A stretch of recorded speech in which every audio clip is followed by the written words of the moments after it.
mid-price madness in mid-season. It's not the usual approach that most people would be taking to AFL fantasy, but it's something I just want to try because why not?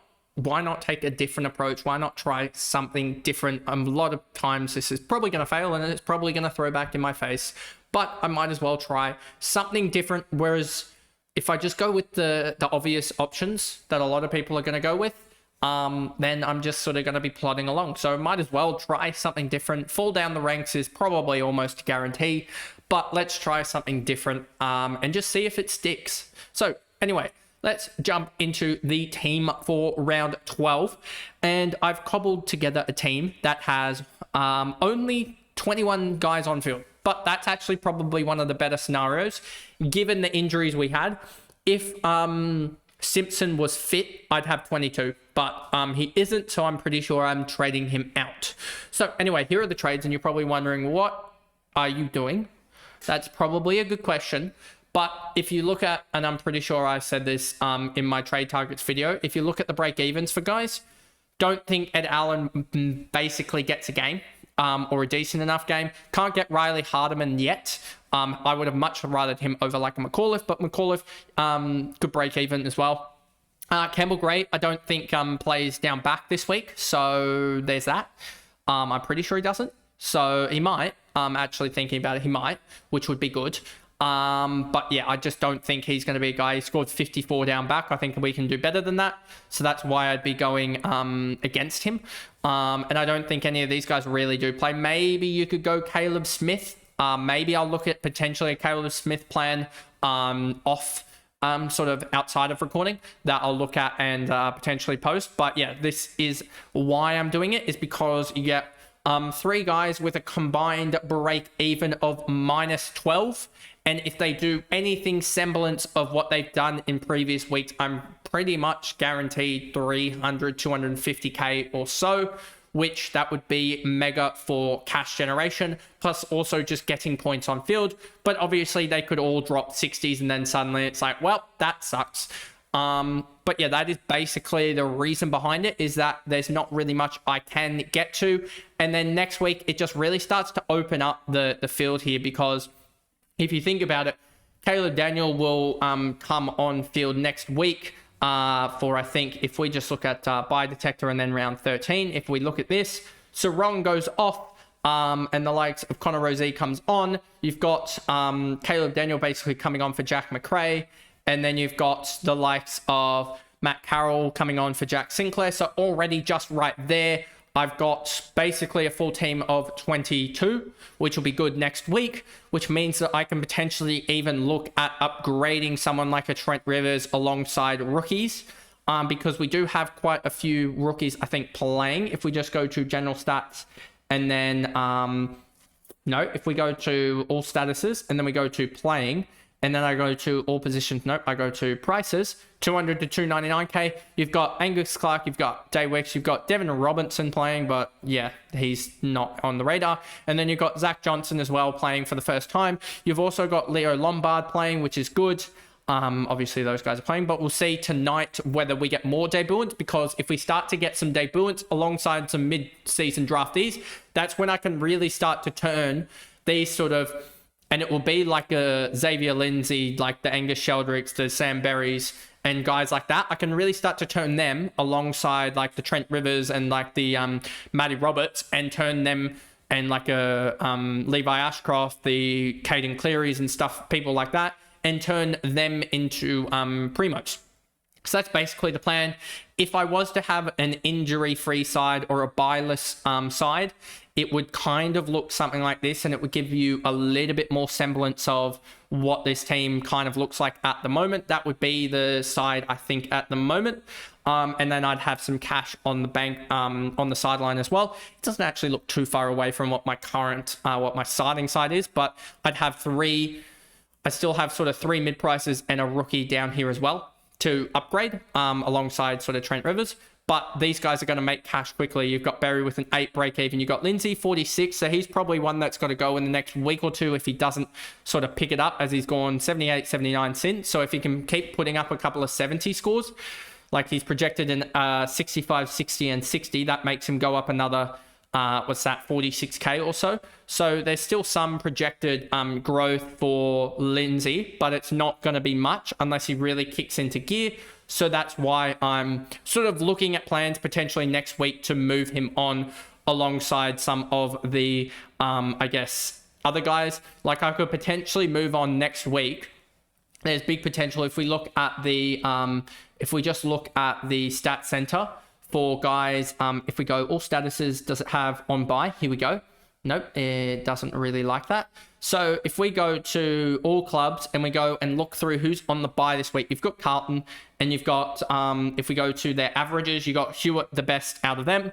If we go to next team on the buy, you've got, just thinking off the top of my head, North Melbourne.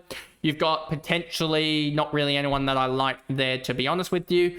Then you've got Port Adelaide. Port Adelaide, it would probably be Butters, who's had a horrific last couple of weeks, but I think could really jump back into form as we saw him start the year pretty much on fire. So yeah, I could see him being a guy to pick up post-buy, especially because I think their run starts to really even out. I mean, it's not too bad either way, no matter what you think about that. So there's that.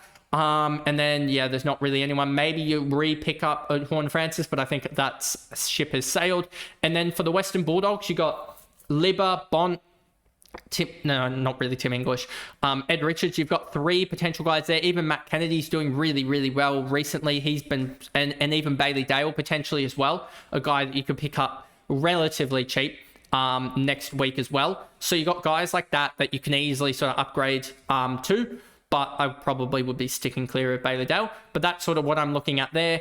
And then the week after, you obviously get the Saints guys and stuff like that. So that's why I think I'm going a little bit rogue in the Berry, most people have Lindsay, Sheldrick, etc., and McAuliffe, because if they can produce big scores for like 2 or 3 weeks, let's actually just do sort of DFS and look at this for the next 3 weeks for each of those guys. I'm pretty sure you'll find with... if we go midfielders and we go McAuliffe here, if we actually do, and just sort of highlight him, does it work? If we go down here, is there a way in which I can sort of highlight the McAuliffes and stuff like that? So if I go down here and I look for, where is it? It's going to be the likes of, he's a midfielder here, Sam Berry. Does this actually highlight? No, it doesn't. So let's just do it individually. So if I go here and I go Sam Berry and I go, he's going to score, say 90 for the next 3 weeks. He makes in that 3 weeks, he goes up from 464 to 672k. And he's averaged 84 before in the midfield role, which would see him go up 188k. 188k potentially for Sam Berry. So let's put that down. 188k for Sam Berry and puts him at a 652. So 188k. Then we add in Sheldrick here. Sheldrick as well here.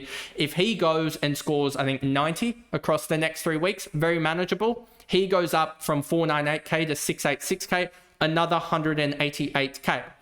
And then if we choose McAuliffe as well, and go, he's going to score, say 90s.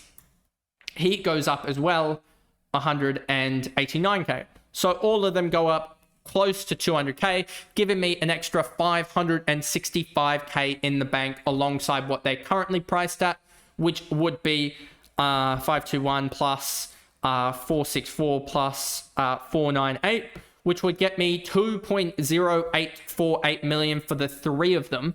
If you add in the potential cash gen for the likes of Xavier Lindsay over the next 3 weeks as well, of potentially around about that 40 to 50k if we just go Lindsay as well. Lindsay there, and we go like that. And we go, he's going to average, say, a flat 80 because that's semi-realistic. He goes up a further... 96k plus 96k plus Xavier Lindsay 582k. So by near enough the end of the buy rounds, there's a potential these 4 guys turn into almost, alongside potentially maybe one other guy, they potentially in the space of those buy rounds, potentially by the end of it, turn into, because there's potential for another about 200k, I would say, of cash gen, maybe 150k of cash gen across the line for those 3 guys across the 3 or 4 week, the extra round, because they play 4 games and it was only casting 3 games. So if we actually go back here for Lindsay, that'd be 30k. But for like a Sheldrick and stuff like that, if we just put this in back in again, here's Sheldrick, a 90 here for him. He goes up 57k. So there's probably across the 4 of them another 150k.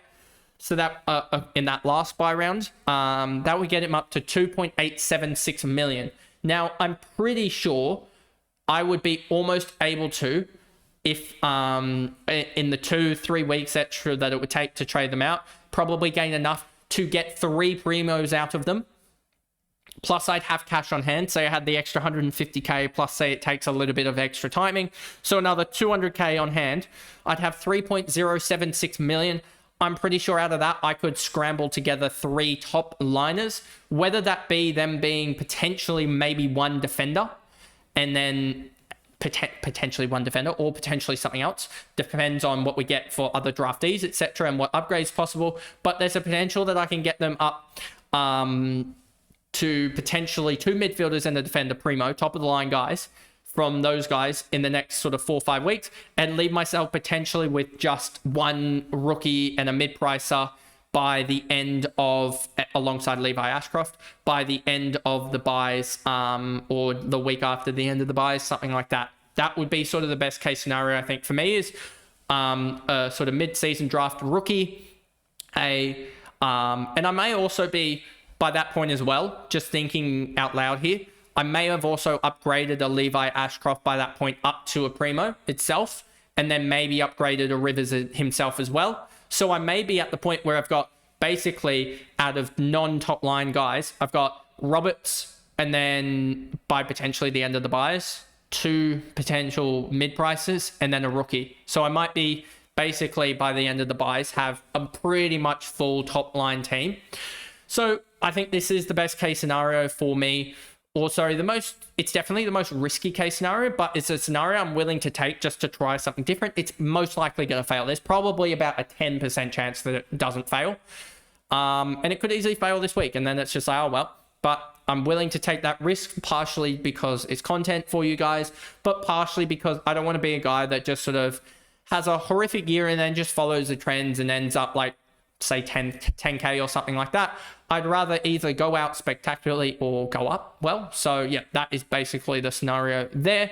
If you guys enjoyed my sort of rambling on about how I'm trying to try something different, remember to like and subscribe, turn the notification bell on so you know when I upload. If you're listening on Spotify, give me a follow and a rating over there, and I'll see you guys back here for the Super Coach video. I think it will be filmed potentially later, but I'll see you guys then. See ya.